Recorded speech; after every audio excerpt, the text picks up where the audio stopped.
É uma conversa. São devaneios. São problematizações. São banalidades. São tentativas de fazer uma travessia mais leve. Mas também mais atenta. Eu sou a Flor Reis. E eu sou a Thay Pascoal. E esse é um convite para ser adulto.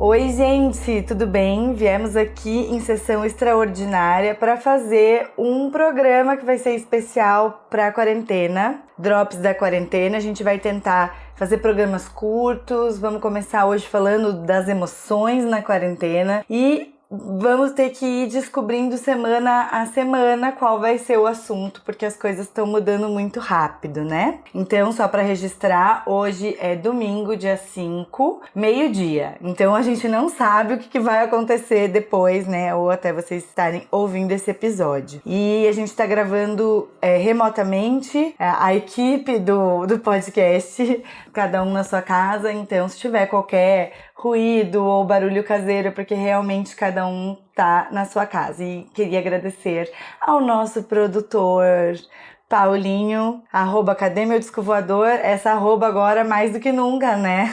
E vamos lá, Flor. Quer começar falando como que você tá se sentindo? É isso, né? Também queria agradecer ao nosso produtor Paulo Pereira, maravilhoso, pela paciência da gente esquematizar tudo isso aqui. Vocês não têm ideia do rolê tecnológico que tá sendo pra gente conseguir fazer essa gravação à distância. E queria dizer pras pessoas assim, não esperem, gente, um episódio assim com introdução, desenvolvimento, conclusão. Não esperem respostas. Eu acho que uma das principais questões, assim, desse período de quarentena é que ninguém sabe as respostas, todo mundo só tem pergunta, a gente ainda tem muito poucas respostas e não há fada sensata na quarentena, sabe? Não há sensatez, assim, só há confusão.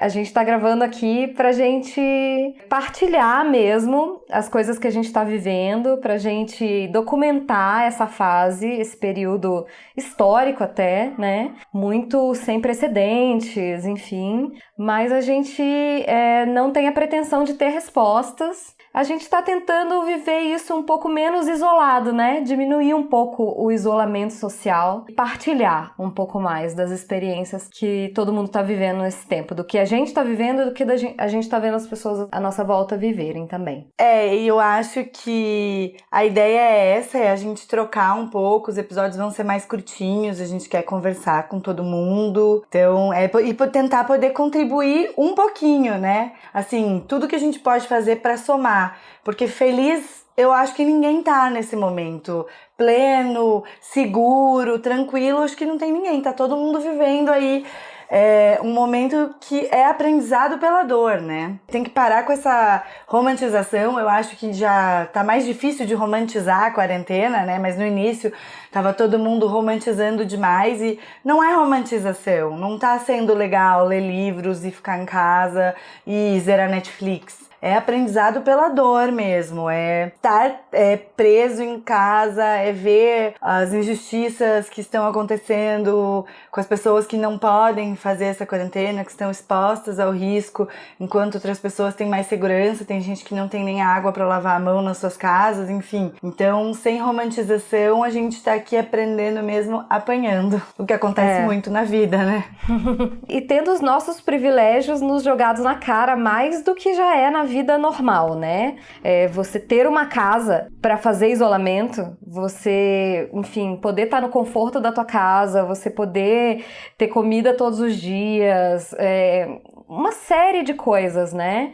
Então, por mais que a gente tenha incômodos nessa quarentena, por mais que a gente tenha muitas dificuldades, eu acho que é super importante também a gente ter mais do que nunca consciência de classe, assim, de privilégios. Sim, eu acho que dentro das nossas casas, ficando o tempo todo ali dentro do nosso espaço, a gente não pode agora delegar todos os serviços, né? Porque eu acho que é uma coisa que a gente costuma fazer. E quanto mais você trabalha e quanto mais você ganha, mais delegando os cuidados e os serviços você vai. Então você delega os cuidados com o seu animal de estimação, com seus filhos, com a limpeza e organização da tua casa, enfim, com a tua comida. E nesse nesse momento a gente tá tendo que se responsabilizar por todas as nossas demandas internas. A gente tem que se responsabilizar pelo tanto que a gente consome ou não, e tendo que abrir mão desses serviços, né? Eu acho que as pessoas estão com essa sensação de que agora a gente tem que limpar nossa própria sujeira, entendeu? Não tem como delegar isso. Então a gente tá enxergando muito isso. Eu sinto que isso tá acontecendo comigo, mas também tá acontecendo com as pessoas que estão à minha volta. Porque agora tá todo mundo postando stories fazendo faxina, entendeu? Mas isso, por que ninguém posta isso no dia a dia, sabe?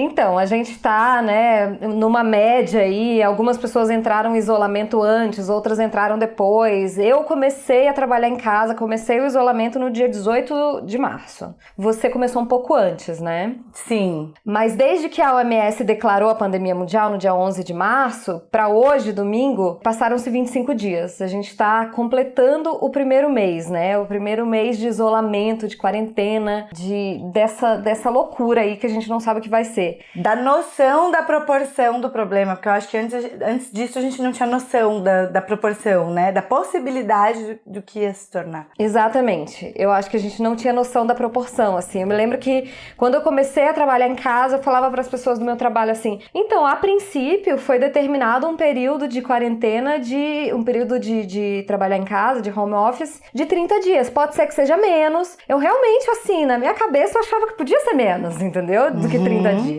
E esse período agora no meu trabalho já foi estendido para 45 dias, para o final de abril, e a gente já não sabe mais como que vai ser, quando que isso vai acabar.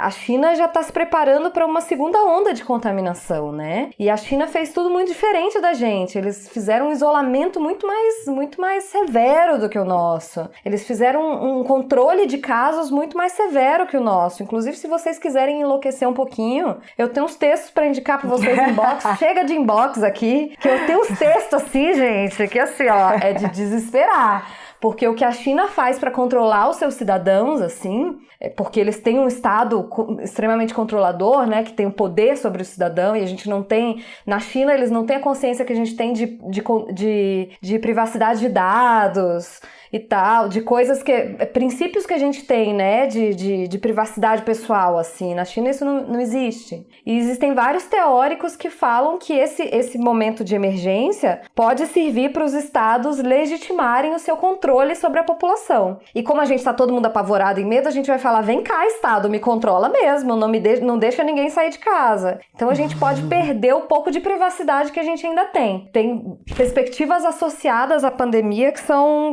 meio desesperadoras mesmo, assim, a meu ver. Não são a doença em si, mas que são meio desesperadoras também. Então, assim...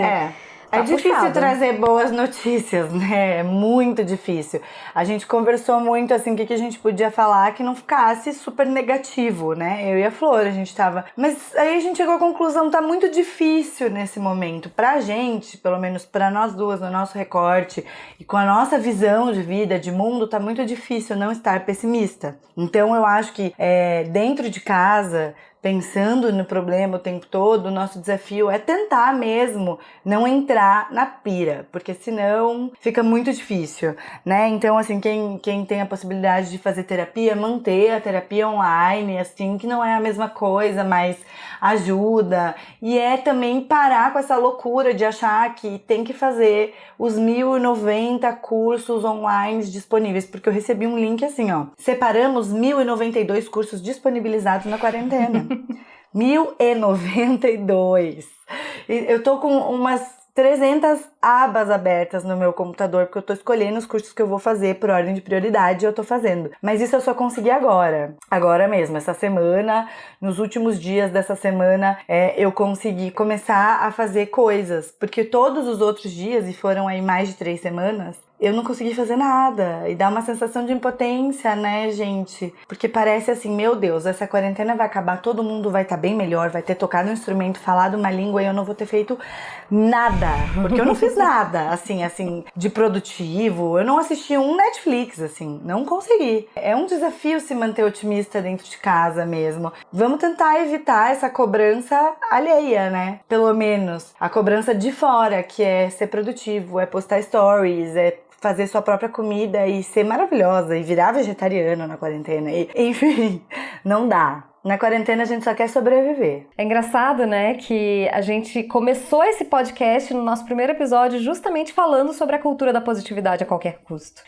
E essa coisa se transportou pra quarentena e essa cobrança de viver uma vida positiva, produtiva, vibrando alto, assim, todo mundo maravilhoso, pleno o tempo inteiro, inclusive na quarentena. Então, assim, eu comecei aqui dizendo não existe fada sensata na quarentena, mas eu acho que se há algum conselho que a gente pode dar, na verdade, meu primeiro conselho é assim, assistam os vídeos dos velhos fugindo de casa. O meu conselho pra quarentena, assistam os vídeos dos velhos fugindo de casa, você não pode passar sua quarentena sem ver isso. É Até verdade. porque isso é uma inversão, né? Uma inversão geracional, não são mais os jovens que querem fugir de casa pra ir pro rolê, gente. Os jovens estão quietinhos em casa.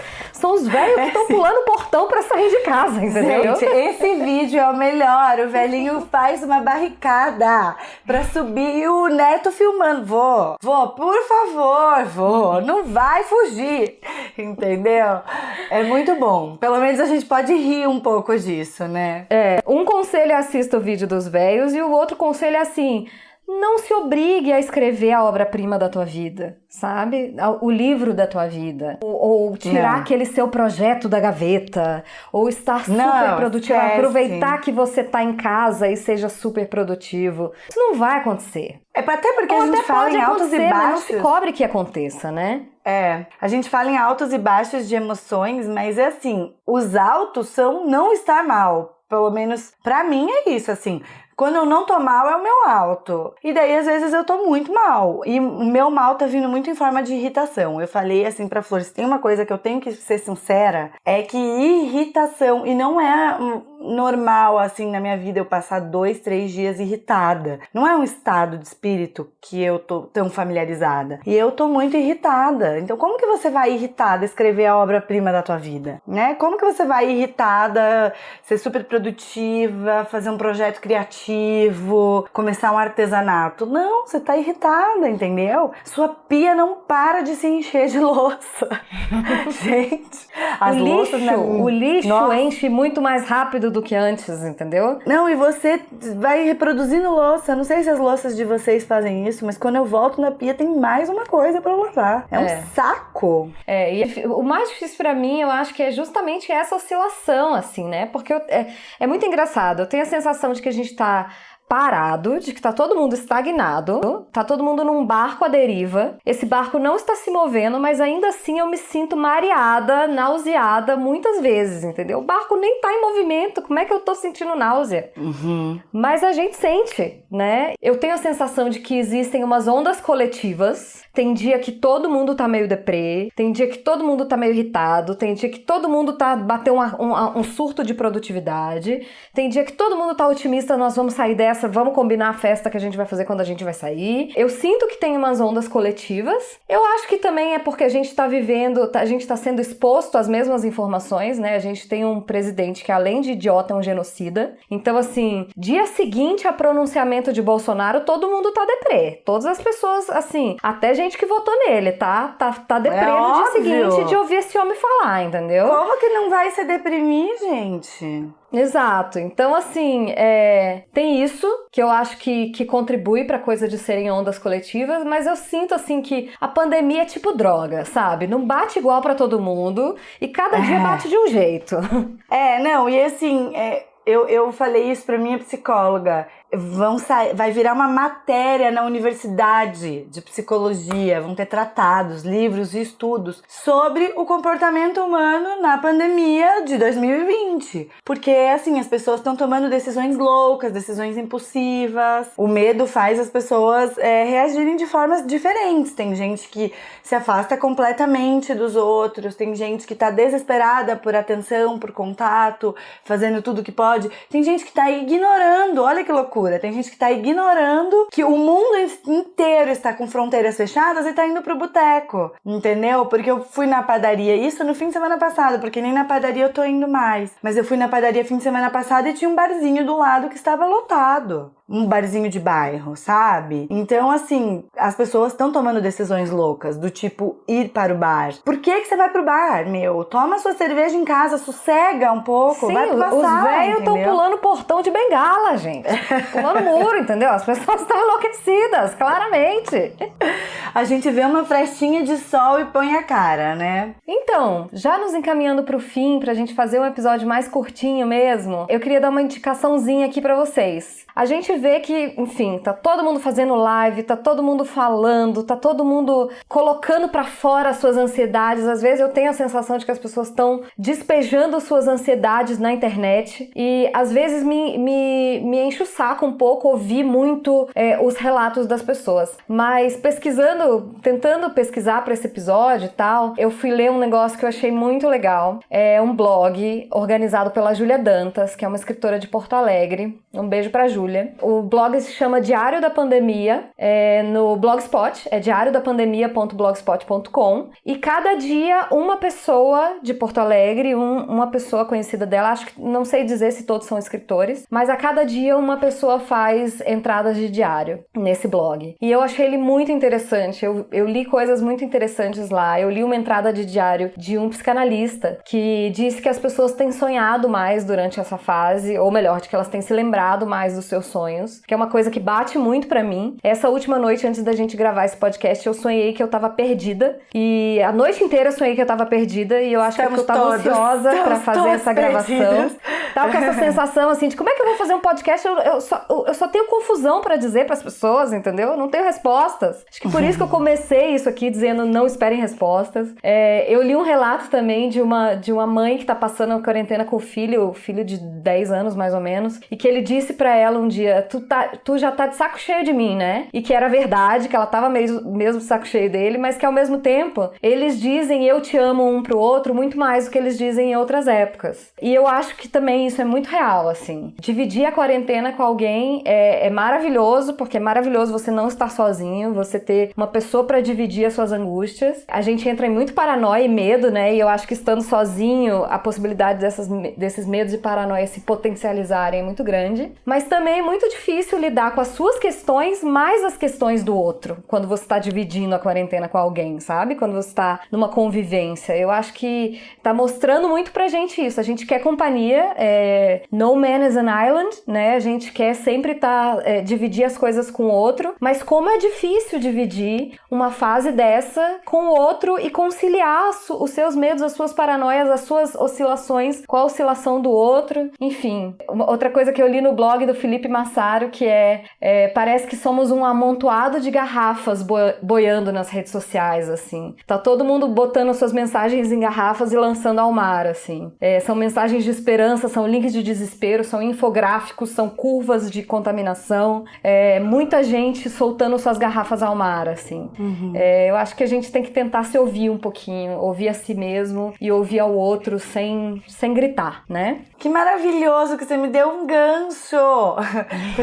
Eu tava pensando em finalizar o episódio, assim, com que eu queria indicar algo, né? E daí, eu não tenho, assim, nada pra indicar de novo, porque nas últimas semanas eu não consegui ler, eu não consegui assistir nenhum filme, nenhuma série. Eu não tenho nada, assim, pra indicar de conteúdo que eu acho que vá aliviar dores ou fazer a gente menos angustiado nessa fase. Mas uma coisa que eu fiz, e daí sem a pretensão de publicação, foi fazer vídeos pra mim mesma. Eu fiz 30 segundos, 15 segundos, 1 minuto no máximo no dia, falando como eu tô me sentindo naquele dia e mostrando a minha cara de verdade ali pra câmera, né? Sem os filtros das redes sociais, enfim. Então acho que é um bom momento pra fazer investigações pessoais, porque a gente acha que a gente não tá apto pra ser sozinho, pra ficar sozinho, mas mesmo que pra quem tá dividindo a quarentena com outras pessoas, com amigos, com família, com colegas, ou com cônjuges, ou namorados, enfim, mesmo pra essas pessoas, eu acho que a gente tem que ter uma consciência muito grande de que a gente tá sozinho nisso, né? A gente tá sempre sozinho. A gente nasceu sozinho, a gente vai morrer sozinho. E parar com isso de eu não consigo ficar sozinha. Eu não sei ficar sozinho. Sabe sim. Então não é que é positivo na quarentena ver isso, mas eu acho que a gente pode tentar encarar como positivo se a gente se investigar um pouco, né? Então pega um bloquinho de notas qualquer, um caderninho e anota o que você tá sentindo, porque daqui um mês vai estar diferente, porque daqui um ano vai estar diferente e porque daqui a 30 anos você vai querer saber como que você sobreviveu a essa porra toda, entendeu? Então eu acho que é bem legal fazer. Então se investiguem, esquece esse negócio de não consigo ficar sozinho, a gente consegue sim. Todo mundo consegue ficar sozinho e talvez nessa hora a gente consiga eliminar essas relações tóxicas que a gente tem só porque a gente é carente. Amigos tóxicos a gente não precisa, relacionamentos tóxicos a gente não precisa e talvez essa seja uma oportunidade pra gente ver o que tá fazendo mal pra gente. É isso mesmo. Gente, nos encontrem, né, no Instagram, @taipascoal, @flor_reis e no e-mail convitepraseradulto@gmail.com. É isso aí. isso. Vamos bater papo? Vamos bater papo. Beijo. Beijo.